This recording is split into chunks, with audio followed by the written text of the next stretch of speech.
zoning in on how people get so confused about like how to leverage social media. It's like, even how we were talking about local restaurants and so many of them just like post their menu and it's like that's Yeah. your feed. Like that's really what you're serving, but it's not why, it's not how, it's not the important things that set you apart. It's like Yeah. people already know that you serve food as a restaurant. And if they really like, if they want to know these things, they'll go look up for your menu online, or they already know they don't need to look at your menu. They're going to come in because the goal is we have a reputation for good food. We're going to come in no matter what you serve us. So it's funny that that Yeah. is a I way think, that people do things. yeah, for sure. I think with that, I think a lot of people also don't put this is a hot take. I think a lot of people don't put their menus and practical information on channels that it could really benefit them. So, like, okay, hey, you have a group of millennials, Gen Z, boomers that are all on Instagram, and you're not posting your menu online. It's like those people are already on those platforms looking for information. It's like, why not have it ready for them? Make a little highlight, even though it may not be on your full feed, but like have information readily accessible for people that are already on those channels because that's the place that they're going to go to first. I feel like more than Google these days, they want to connect with a page. There's live updates in real time, like, hey, there's a tsunami coming. Hey, we're going to be closed today at 2 o'clock because we have a tsunami coming. And they Yeah. post that on, like, those things are so important. And having real time updates on places, super Yeah. important. Yeah, I I mean, mean, it's having, all about like leveraging the right piece of your channel, like you're saying, it's like how do we use all the various aspects, whether it's stories or reels or feed posts or even right, like you see threads coming in, like people are picking up on threads right now and they're like, well, what do we do? Do we just repost all the stuff that we have? Exactly like you're saying, it's like these pieces, whether it's the menu or right? There's a storm coming in when we close or whatever. Like it's important information and people are going to go there to your channel to see that information, but where do you put it and how do you reach them with that information the best? yeah, I think that's a great question because I also think people don't leverage the right social medias for the right audiences. And I think Hmm. this new generation is very like very much on TikTok. And I am one of them. I Yeah, love TikTok. When I'm yeah, not on Instagram, like I'm on TikTok.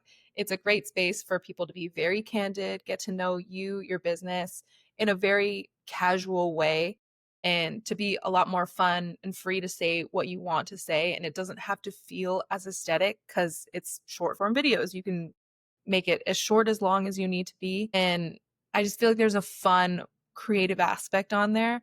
Whereas maybe more millennials is very put together on Instagram. Everything's a little bit more aesthetic and cute and posed. And then there's Facebook, which is more of like the boomer generation.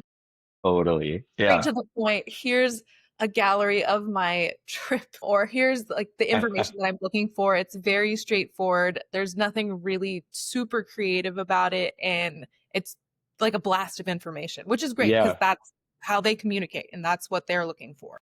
totally. Yeah, it's like why do people go to any given social channel is like the first question to ask. I always feel like what's the reason that you're going to go there? Like are you going to go to YouTube because you want to watch, short entertaining things? Like maybe, but chances are like most people go to YouTube because they want to like learn how to, I don't know, patch their tire on their car.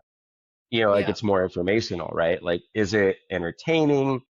And then of course you got to see too how the things change over time because I've even noticed, right, like Instagram started as a very different channel and reason that people went to it. And now people go to it to kind of argue or off gas or even like view it as a soapbox for their voice a little bit. It started as like an artistic place to put your art and a place to put those things. And it's still there, right? Like that's still definitely a place that people go for that. Varying pieces have entered it. And so I feel like, kind of coming back to why a business would put their information on social media, I'm always like, okay, say you're a roofing company, for example, why is just posting pictures of the roof you just worked on going to do anything for you? And is that why people go to Instagram? Like if I'm sitting down, right? You put yourself in the seat of the customer. If I'm sitting down and I'm just gonna do a scroll sesh through Instagram. Do I want to see someone roofing? Am I in the place to even look for a roofer? Is that where I'm gonna go? Do people go to Instagram to find their roofer? Probably not. Yeah. Yeah, fair enough, right? But I think the great thing about social media that it does is it sows seeds into people's brains where you're like, Hmm. don't need a roofer now. But I have brand recognition where I'm like, oh, I saw that picture that popped up on my Instagram 3 months ago for this local roofing company where it's like, Yeah. yeah, maybe I didn't need it 3 months ago, but now there's a storm that hit my house and I have a leak now and I need that repaired and patched. So it's like when you see just like these small subliminal messages from businesses, it's strategic placing within their social media and advertisement so that maybe if you don't need it now, you have it in mind if you need it later, which is really important. Hmm. So helpful because I feel like we see messaging all the time of like, hey, like, here's this. And I'm like, it just goes over my head or it just Yeah. goes over your Yeah. head. And then you think back and you're like, actually, this is helpful to save that in the little pocket for later on when I am going to need it. And even posting pictures on Instagram of specific roofing. We know, like, if you're a roofing business, we know that you roof. But also, I think the most underrated thing in social media marketing is leveraging your network of community. I think that's like one of the biggest things that I see Yeah. businesses not do enough of is find a way to connect with their local market, local community, and leverage those relationships and be more connected within the community. Yeah. Well, I mean, it started that way, right? Like where that's what it's supposed to be is a community. It's a digital community, right? You're totally right. Like that's where the strategy part comes in because it's not just a coupon book.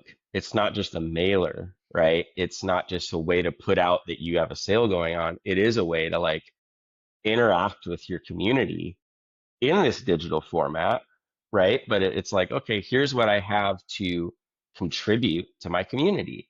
And how can I communicate that through my channel? Like, yeah, so maybe it's not direct sales. Maybe it's not like, okay, all I'm doing is pushing this booking, but it's like, how is it going to stick in my brain?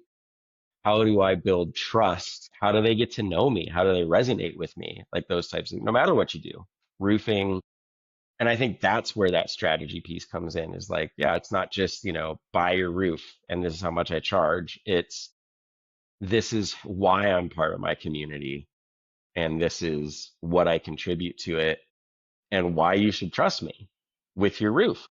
Exactly. And it's that like initial handshake before you meet somebody and like get to talk to them. It's like, hey, I feel like I've had a small conversation with this person and I know their network of people. I know this person that works for this roofing company and they do solid work and I trust them. So it's like if they hire people like this person to work for this company, then like there's brand trust and there's brand recognition when you're able to see people within your network and community work for a company and then you see their face on their social media and you're like, yes, I love that. I want to support this business. I want to support these people because they put out good work. Yeah, yeah, exactly. So, okay, let's just backpedal to that first question now too. So, what is the biggest misconception you see about what a social media manager actually does? Yeah, that's a good one. I would say it's kind of on the same point of leveraging your community and leveraging your network of people within your sphere of influence. And I don't see enough people in the social media community bridge the gap too much with their own community. I see a lot of people want to fish a large net, but they're not willing to cast a short net. Where it's like, where are the people that like are already supporting you, already pay for your services and business? Who are the biggest supporters around you in your small network of people? And using that to grow out wider nets rather than catching it, throwing out a net of a big, wide catch that you don't know any of those people. They're all strangers to you. But how can you move in smaller and use that strategy of like, hey, like we're maybe like we can do affiliates or we can do influencers that are already pushing out and singing our praise as a business and using that as a step up to create more business with people and clients that you want to work with that already maybe feel the same way or like have that seed sown in there. Yeah. Yeah, I would say, yeah, just using your network and your community to really push out your business in a way that feels representing of you and your business. That's probably Totally. the biggest misconception. Well, and you know what's so funny too is that like I even saw that recently, now that you mentioned that, with a client that they had a very good reputation in their local area, right? Very good reputation, very well known for a couple of decades. Came up with a product that they wanted to push on their digital platforms nationwide, right? And it didn't go very well for them on the nationwide push, right? And the reason being is that exact thing that you're saying is like it's very easy for a business owner who walks into, let's just say, their brick and mortar shop every day and they see that line out the door and they see the love that their local community gives them.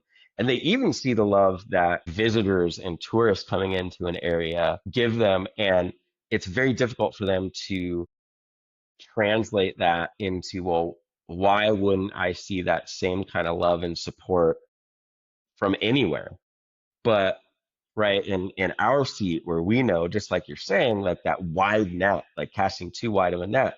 Somebody in New Jersey who's never heard of you, never seen you, never been into your brick and mortar shop, never touched, felt, eaten, drank, whatever your product, they don't have that same amount of love, and so it's gonna either fall on totally like deaf ears or blind eyes until there's some level of trust built there. And that level of trust is going to take a long time because you might as well be a brand new business if you're going to digitally introduce a product somewhere that has never heard of you. And Yeah. yeah, so you're right, like that, start with that community because that brick and mortar that you already have, when you start a digital presence or you're wanting to grow your digital presence on social media, it is like starting a new business in many ways. It's like building a new building, right? Your Instagram is just a digital version of your building that people are going to walk into. So, how do you get that community to engage? And that's the beginning of it, right? Like, how do you get them to engage with you? Not just how do you sell them stuff. Exactly. And how do you keep them engaged as well too as another big strategy too of like everything can be so hype the minute you start a business. Everyone can be so stoked on you. But what is the long term goal and what you're putting out for the next year, next 2 years, next 5 years, next 10 years? How do you create lasting hype within your business where people are so stoked to come to your door every single time and still want to interact with you years later, you know? And Hmm. I think a lot of that comes down to consistency in your product, consistency in your marketing, how you show up as a person, how you connect with empathy and compassion with the people that do come to your door, that do come to your page, making sure that you are intentional with answering questions and making sure that people feel seen in that when they send praises your way that you are responding to them generally. And I think that those things can easily be missed over time where it's like, oh my gosh, this page has such a big following and I get 20 messages a day and I have all these people commenting on this post. But That's an amazing sign that your business is doing well and it's flourishing and that you have people interacting with you. Don't think that we should take these small things lightly of people Hmm. we should always be very thankful that people are coming to us with questions and they're curious and they trust us to answer those questions. And when they do sing your praises, like say thank you, like using common courtesy, even within a Yeah. digital platform, showing that we are people behind the screen, that we're not a robot, that we do care, and that we are part of a bigger, part of a bigger ski and a part of a bigger thing around us that like brings us Yeah. to Yeah. a network and community. Yeah. Right. Because it's not just like pushing and pushing and throwing content out at people and then not paying attention to the response, right? Like, oh, like here, this is all my content, like come in, and then leveraging that based off of, well, like only 5 people came in and redeemed this code that they saw on Instagram, so it's not working, right? Yeah, Like what you're saying is treat it like community, have conversations, respond to people like you would. Like viewing it as a real space in the digital space, right? If someone were to walk up to you in your business and say, "Hey, this place is so beautiful and I love what you've done here," you would say back something nice like, "Wow, thank you. That's so great." Like whatever it happens to be. So not doing that in your social media space, that'd be weird, right? Like on the absolutely. flip side. Yeah. You're like, okay, here's this thank you like thank you so much for making my day so special. You're so amazing. Flatline, nothing. That Yeah. would be so wild to happen in Yeah. person. I mean, I'm not Right. doubting Like, that does happen in person, but yeah. the odds of it are very low. Yeah. Well, like, so, right, someone walks up to the counter and they're like, "This place is so beautiful." And like your till person is like, "Coupon code, please." And that's like all they say.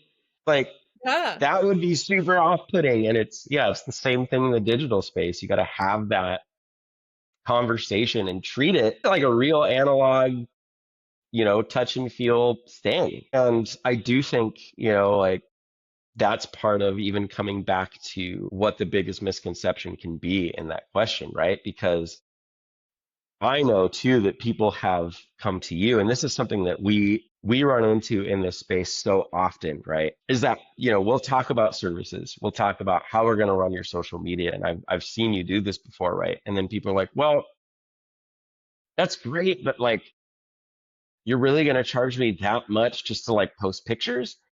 And so why do you think, having a real strategy justifies paying real money as a client, right?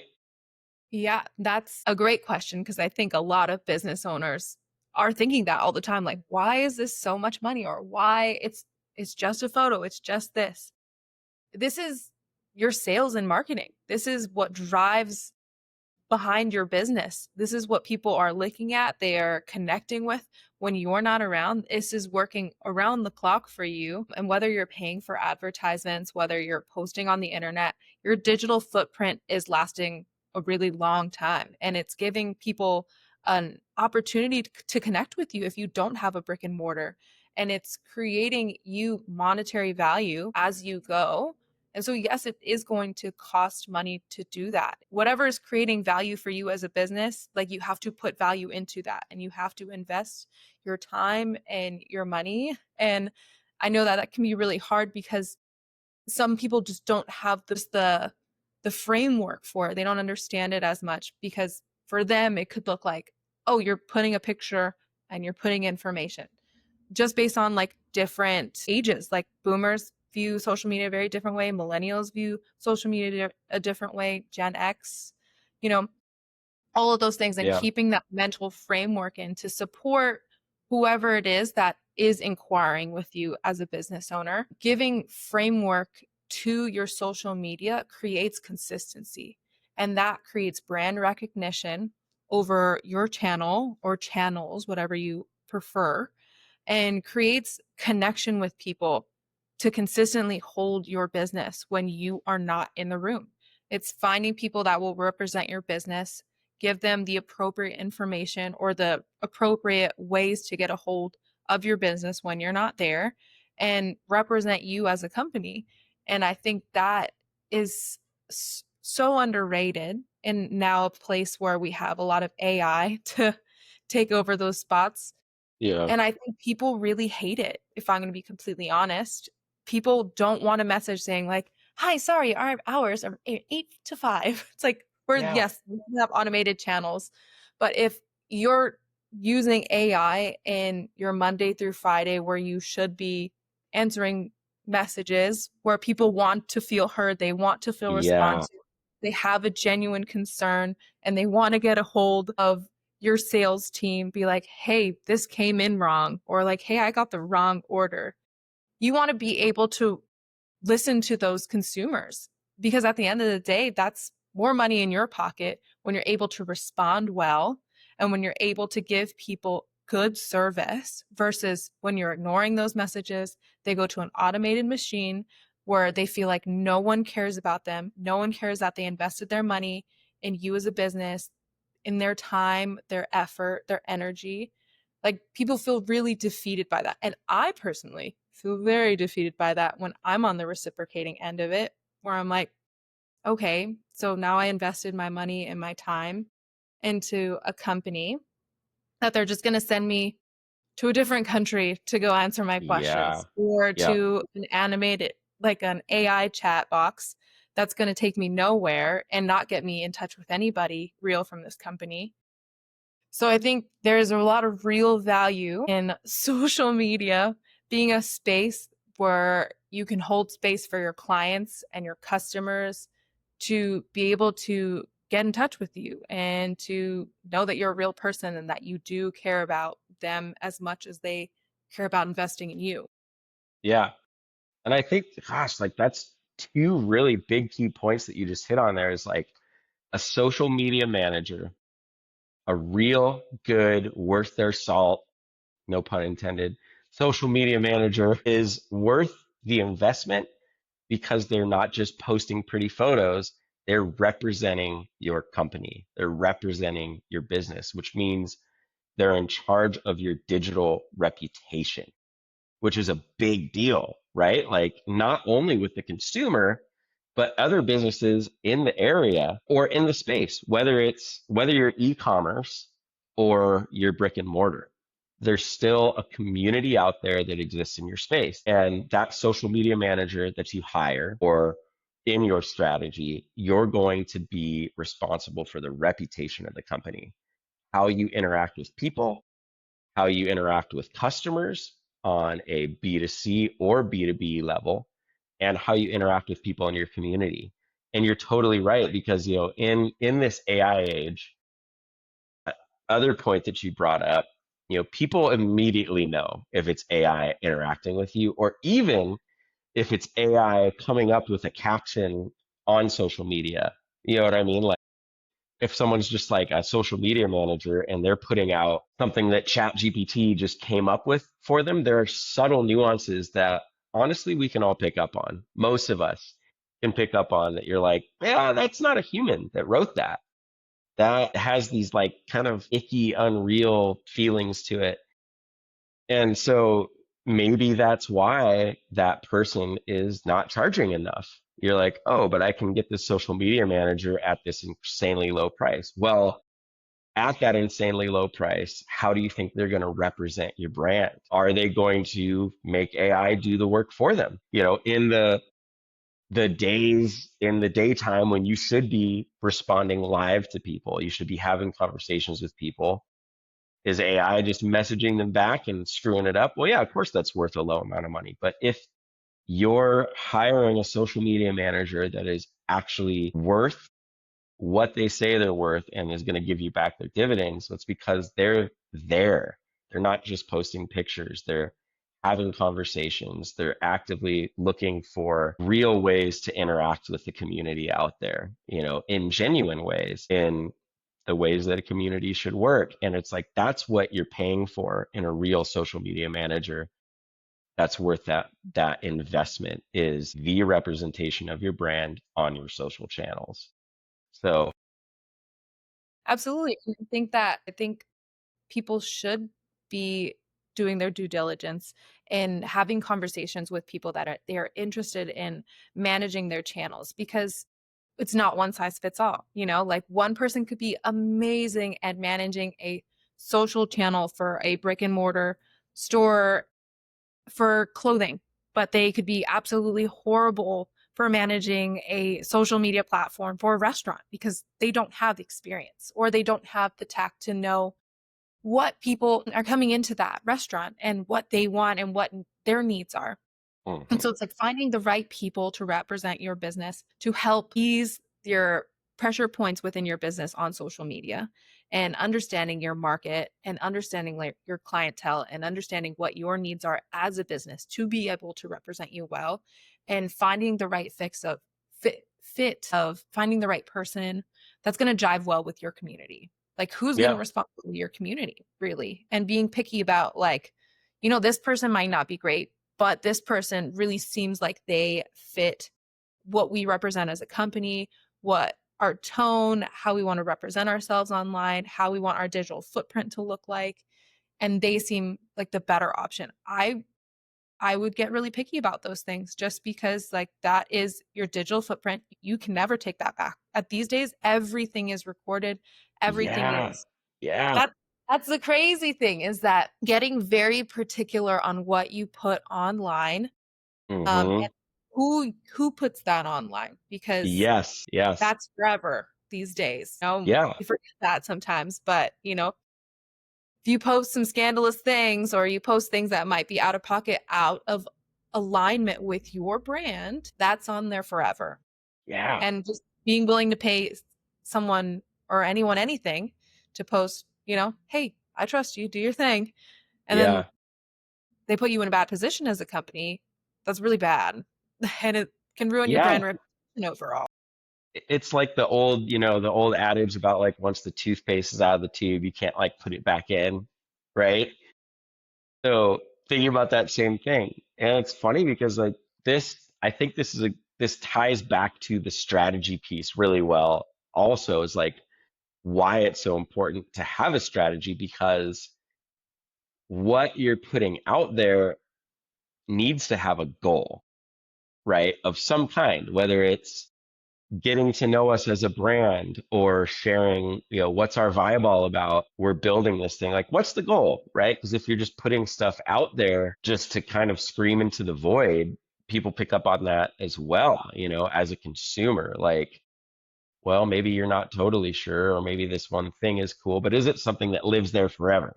Right? Tying back to that thing, it's if it's going to live there forever, make sure that you have a dialed in point. So coming back to that, I mean, what are your thoughts on the importance of, right, like processes, objectives, um, and how you measure those things, right? Like, how do you get Yeah, into that? I would say that's something that's really important when you are meeting a potential client, a potential person that you are wanting to hire for your social media, and making sure that you have clear visions and goals for where you want to take your company from where you are right now, currently, to how you want to do in 6 months, and how you want to do in a year, and how you want to do in 2 years and 5 years, so that you have a course, a plan of action on how you want to get there. And sure, the vehicle will change over time when you're doing social media, because Yeah, there's a certain groove that you have to get into when you're wanting to create consistency for your clients and for the overall experience of your potential clients and their customers.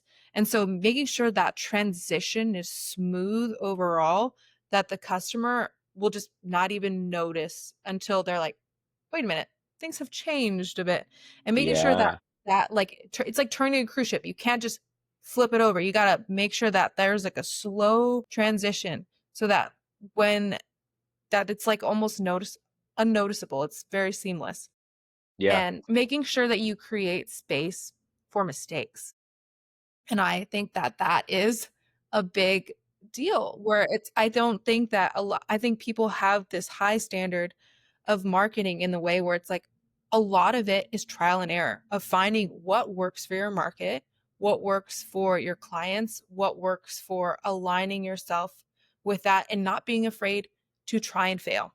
Because some Hmm. campaigns will fall, some campaigns you think will do amazing, and you have all the data that shows that it's going to work and it flops. And sometimes you kind of test out something new and then it does amazing. And it's this ever changing algorithm that you have to get used to. And it's so tentative and it's so fickle. But it's like once you get the right groove in there and you're not afraid to put out work that aligns with your goals and aligns with your values to do well or fail, then like we gotta find ways to be human about the process as well too. Like Yeah. you're not gonna expect your coworkers to not fail all the time. Like there are times where they do everything right and sometimes it just doesn't work out. They drop a plate. It happens. Yeah. Yeah. And creating spaces to do that is so important within marketing because that's how we evolve in the story that we're telling, and we learn from our mistakes and we learn this doesn't work and this does really work, you know, and being able to bring that along the trail of success and use those things to help us grow and help us move forward.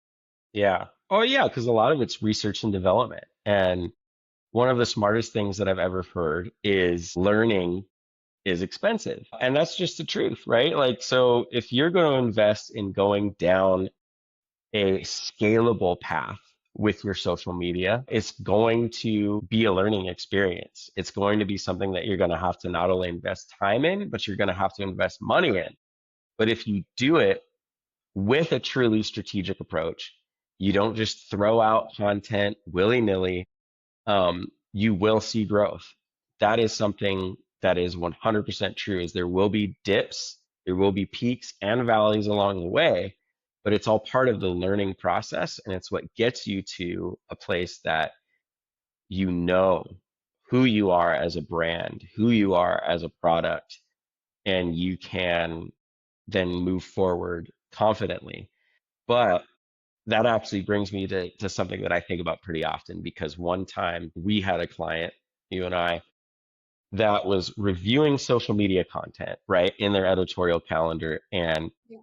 they wanted, let's say, their niece said that a white heart emoji was more popular than a black heart emoji. And something that I've always said, and you've always said, is that's like chasing shiny object syndrome and trends. Like, does that really matter?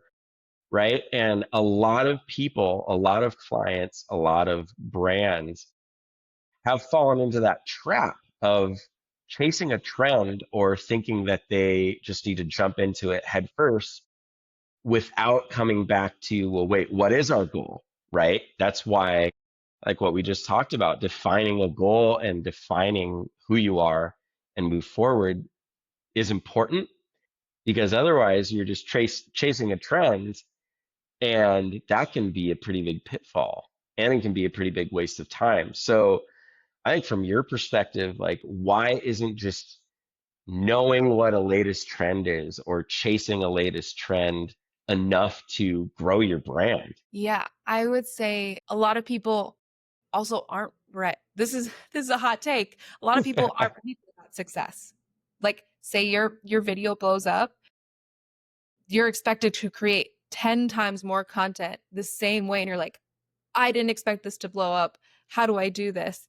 And that's where Hmm. it's really essential to create a brand strategy, to create a content schedule that will help you. Yes, we can pay attention to the trends. We can pay attention to what goes viral. I'm not knocking any of those things. I think they really help people blow up Yeah. online and keep people through the door. But how do we then still create good service when that happens? If we stay Yep. consistent and we stay present and we align with the goals and the values, when success does happen and when that viral moment happens, we have systems in place to take care and nurture that and nurture your clients that you currently have and nurture the clients that you will be getting in from that viral hit. But I think people overall, whether it be clients, whether it be anybody online, we are searching for that viral moment. But will we know what happens after that viral moment happens? Do we have the space to really take care and nurture what we currently have? after that moment happens. Hmm. So I don't think that that is a bad motive to have because it's wanting, yes, to catch a wider net, but it's also about taking care of what you have that's right in front of you and making sure that you care about those relationships that are currently right in front of you and not missing out on those opportunities that are right there to create consistency for your brand, to create a brand image that people will resonate with, that you have a solid voice and tone that you're communicating across your channels and that people can trust that. People can really Hmm. resonate with your product, resonate with your staff, resonate with the brand vision, and see consistency in that before you start chasing after being a viral hit. You know, Yeah. they can Yeah. be both in the same room, but I think that they have to work hand in hand for it to be done really well on social media so that there isn't burnout, there isn't resentment, so that people aren't falling through the cracks that do want to support you and that you're still creating a good customer environment and creating good work and good workflow for you and your company and your peers. Yeah. Well, right. It's like putting the cart before the horse. I mean, the first time that you feel successful as a business should be before you ever go viral, right? Like that shouldn't be what marks the success of you as a business or as a product. You should be ready to continually nurture that community, to continually show the amount of care, regardless of how your audience gets bigger or blows up, because you still want to show up as authentic as possible. No matter how big your audience is, it shouldn't change your personality and your reputation. And again, that's why having the right person to run this for your business or your brand is important, because whether you have 5,000 followers that are really engaged or you have 5 million followers that are really engaged, your personality and how you treat that community should never change. Yeah, exactly. And yeah, so right, like that's where getting someone that understands that. That's the value of hiring the right person and getting to the concept of you get what you pay for. If you're Yeah. paying someone $300 a month to just crank out 5 posts a day, well, what's the quality of that? And what does it say about your brand? Ultimately, it likely won't grow. Maybe it will, right? Maybe, but what are you going to do with 5 million followers that you weren't engaging with anyways? That you weren't nurturing anyways, that you weren't having real conversations with anyways? Are they gonna ultimately convert into sales? No, of course not, because whether it's 5 people that can sense that you're disingenuine or 5 million people that can sense that you're disingenuine, it doesn't matter. They're still not going to view you as trustworthy, as someone that they will invest that time, energy, and money into your community. Yeah. So what do you think the say like the 2 or 3 most important tools that a brand could put into action are to dial in their social media presence and grow it ultimately? I would say two things that a social media page could dial in. Hmm.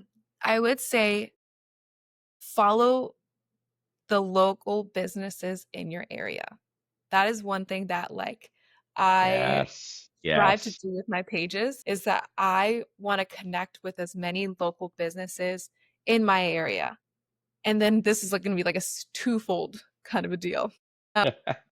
So following those businesses and then commenting on those businesses, being their cheerleader, because I feel like it's one thing to be your own business, but if you're an island as a business, it's not going to take you very far.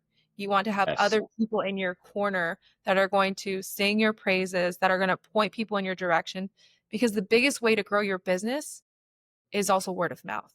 And having Hmm. people in your corner to represent you when you're not in the room, it's a big deal. And when we're showing up in small ways for other businesses, it speaks volumes. It speaks that we care about them. We're going to send people their way. We're going to comment on them. We want other people to be successful just as much as we want our own success. And that creates a village, it creates a tribe, and it creates community outside Totally. the digital footprint. you Yeah, know? I was just gonna say that. I was like the whole "it takes a village" ideology is really true, like even in the digital space. Yeah. Yeah, and that's what all of social media was created for. It was created for networking. It was created for community. Facebook was created for networking and community. And the whole, and that still stands behind Instagram. Posts and reels and stories do better when you're tagging other people, when you're involved with your community, when you are commenting, when you are reposting and showing that you care, that you are a face, you are a human behind the phone. Like Yeah. Yep. this goes to spam, that stuff gets blocked so easy. But when you are Totally. Yeah. intentionally making space for your community, it rewards you as an algorithm through Instagram specifically. Mhm. And so use that tool to benefit you and your business and your friendships and nurturing those community relationships because they will take you so far in the long run. And don't take advantage of them. Like use them to your benefit and go out and do that for other businesses too. It's a very Yeah. reciprocal relationship. Yeah. Well, and what's so interesting too is that I think as a consumer, you can feel that kind of collaborative energy when you're Yeah. coming into seeing a business that's oh, they're like really interactive. They have friends, like they're not selfish with their time. And, I mean, like, gosh, it's almost like you don't, as a consumer, you don't feel like you owe this one business. You're like forever codependency. It's like you can tell, like, if you're about to date somebody, you know that they're going to be super clingy if they're like, I don't have any friends and I've never seen anyone, and like it's just Yeah. you and me. It's Yeah. just you and me from here on out. Like nobody wants that. That's kind of like Yeah. a demagnetism type of thing, right? Like, so when you see like you're seeing this, you're in a business and you're like, oh man, like you know, they're talking about the, food trucks down the way, or like, man, like, have you heard of the boat tour over there? They're also super awesome. And you're like, oh, like it just the energy feels good and it like draws more customers to you because Yeah. they don't feel that like jealousy or the me versus them type of feeling, right? Like, it's like, oh, like this is a very positive space to be in. And like, I can invest my time in that as a consumer. And I want to be Yeah. a part of that. I want to wear that shirt or buy that sticker or whatever it happens to be. Like, you feel that collaborative energy. Yeah. And that's something I feel like I had to debunk in myself as a social media manager is sharing Yeah. other people as a business. I think that that kind of gets a bad rep within the community where you're like, well, they're also competition. Well, it's like, Yeah. community over competition in that Yeah. way, where it's Huh? like, hey, like I have confidence in myself and my product and our worth that I can also share people that are in the same industry and not feel any competition because I Yeah. just support them as they support me. And that was a really big hurdle to get over in my mind mentally because I'm like, if you're a business, you have to share only your business things. It has to be Yeah. solely about you. Where you're like, actually, no, like me hyping up other people and them being okay with it and like it's like a new take on a brand strategy where it doesn't have to solely just be about your business. It can be very community based. And I think Yeah. that's my whole perspective on social media managing, where it's taking it from the individual self and bringing it outward, or taking it from Yeah. the individual identity as a business and bringing that outward. And how much does that change when you look at it from a community and a village perspective? Hmm. And how much does that change like how you interact and what you want to put online and how you want to work with other people? Yeah. Well, and everyone does things ever so slightly different too. I mean, honestly, it's like, you would never go to one doctor that's going to do things exactly the same way. They're going to prescribe different medications. They're going to prescribe different paths that are going to help something heal. And each doctor, right, to say that like every doctor has the same approach or the same speciality, right? Like one's going to work differently for the other. And yet, if the goal is always to get the patient to feel better or to heal the patient, then you know that there's going to be a reciprocal amount of success there, because what works for one person, or in this metaphorical way, one client, may not Yeah. work for the other. But Yeah.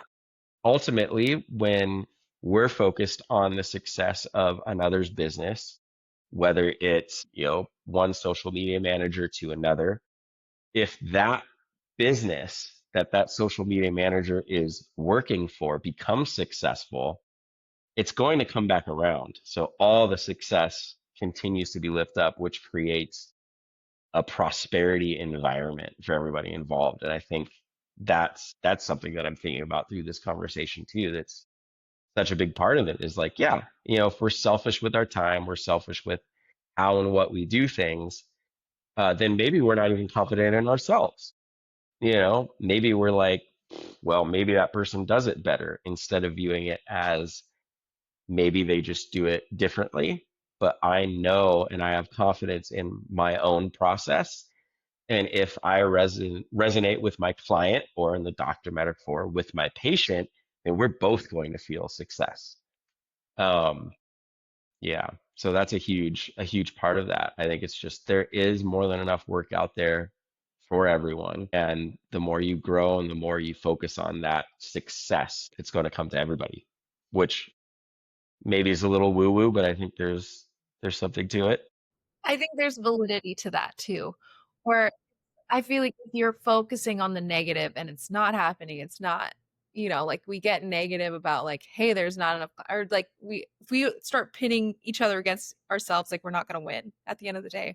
We're going to feel negative. We're not going to feel good about ourselves. We're not going to feel good about the people that are in the same industry, where it's like, they can serve a different purpose, they can serve a different client, and why am I, like having such negative energy when I can have positive energy and refocus that, you know that could bring me opportunity as well too, as social Exactly. media manager, where it's like, hey, like they have a lot on their plate. If I have negative energy towards them, they are not going to pass that client on over to me. If they are maxed out, they're going to go to the Yep. next person that they trust and that they're going to have good energy. So it's like we can use those relationships to also like leverage ourselves forward in success, where it's like the way that we represent ourselves now is how people are going to view us in our network. And when they are maxed out, they can lean on us. And when we're feeling maxed Mhm. out, we can offload to them, whether it's a symbiotic relationship where even if we are quote unquote competitors, we might need each other at some point in time, which is going to be very helpful and resourceful in the long run. But instead of thinking about competition, community, you know? Yeah.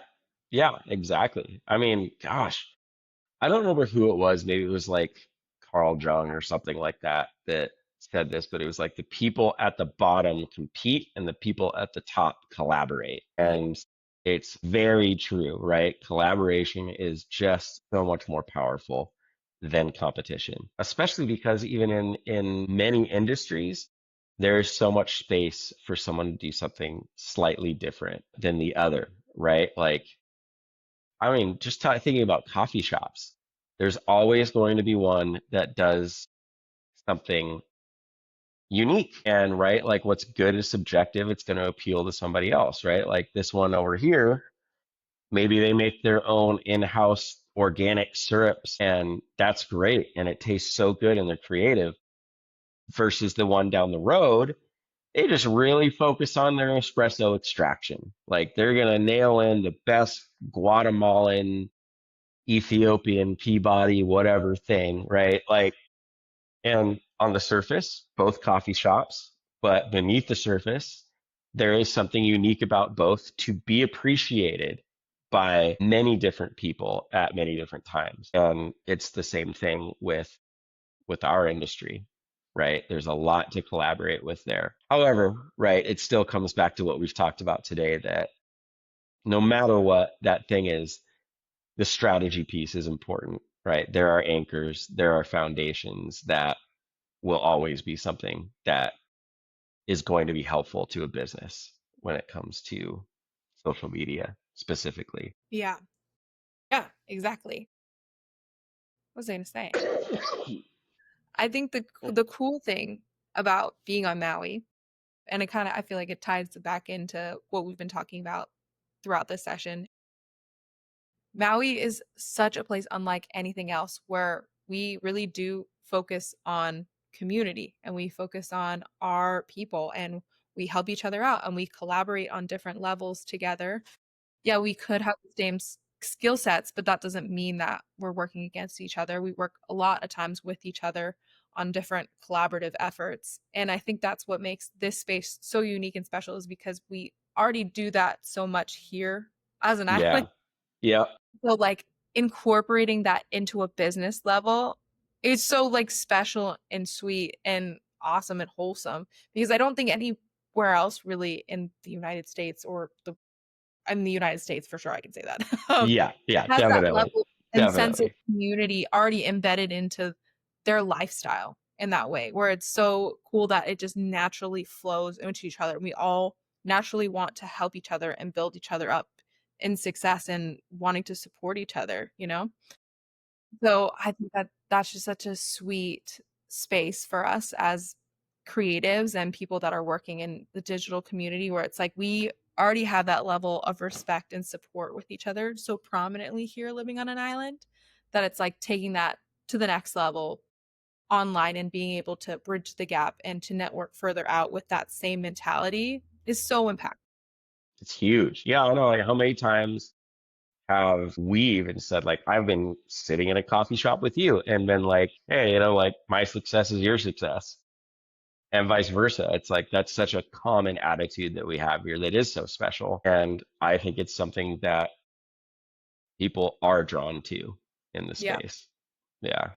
Yeah. And that's like it's something to be so proud about as well too. Like of Yeah. coming from that space and being like, I have no qualms right now. I have no qualms with anybody. And like wanting to see the success of your peers and the people in your community and the businesses in your community is something to be proud about. And especially like with the fires and with COVID, even more so, I feel like people within the community want to see each other succeed so much more because of the hardship that we have all been through and Yeah. because of navigating hard seasons with each other, it comes back so much stronger that we want to even more drive that force of supporting local businesses, supporting each other, and rallying around each other when the time comes Hmm. to lift one another up and be able to be a cheerleader for each other and celebrate in our success and also help each other in our pitfalls. Yeah. Yeah. That's definitely something that is just felt here, and it's honestly something that I think we could even, share that with many others, right? I mean, it's something that we all say, like people take the aloha spirit around the world with them if they Yeah. can. And I think that's something that's unique even in our business approach. Like you said, it's like it's not something that you find everywhere, right? People pitted against each other, marketing agencies pitted against each other to see who can do what's better or what's worse. And Yeah. I think that's something that's very unique that we can offer to people both in our local area and outside too, is that we can bring that collaborative energy along with us that smooths things out. Yeah. Yeah. And that's such an underrated thing. It's within the community of collaborating with other businesses, with other creatives to be able Mhm. to connect on a larger scale. That's how you connect on a networking scale of being able to collaborate with others in your area and being able to bridge the gap with their networks. If they value the same things and they have very similar clientele, then it's awesome that we can bridge those gaps and be able to work together as a collaborative effort. Yeah, totally. Gosh, I mean, even like, yeah, my sister and brother-in-law, they live in Las Vegas, right? But he's Polynesian and obviously brings that culture with him, to their kids, my niece and nephew. And obviously they come here like 3 times a year to visit. But that type of network, that type of thing can be shared outside, right? It's like, well, you can also now know businesses in Las Vegas that have a similar vibe or a similar approach that can easily be networked into. Yeah. So It's just something that grows having that approach. It's something that reaches anywhere that it's about the vibe. We have some tools that have been in our tool belt for a really long time, that we always go back to anytime that we work with a client. But something that we want to offer to people is the ability to give them a direction to do it themselves. And so Kea has a kind of do-it-yourself DIY social media strategy course that includes dossier, process and objectives, and editorial calendar, as well as how to use it. And that's a very important bit and something that brings that foundational level. So it's easy to understand for potential clients, business people, how to take an actual strategy that allows your social media presence to grow. So you're not just throwing spaghetti at the wall with your social media strategy. Or when you're looking to hire someone to run it, it's not simply, what are you going to post? Is it going to be pretty stuff? Do you have a strategy? So that can even empower businesses to know what to ask for when they're looking for people to hire, whether it's internal or external, whether it's a contractor or an agency. So we do offer this course, this do-it-yourself guide for social media strategy, and you can get it at the link at the end of the episode. Thanks so much for coming on today, bringing your Yay! years and years of expertise Yes. of social media strategy, how to grow. I think we've hit so many good points that can educate, inspire, and help people to grow their social media strategy. So stoked to be here. Thank you so much for having me, Ryan. I really appreciate just taking the time to chat about social media management and strategy and all the nitty-gritty things in between. I'm so stoked to share my wisdom with all of you and ways to help you grow in your own business and your own social media marketing and how to connect with your community and your network in your area.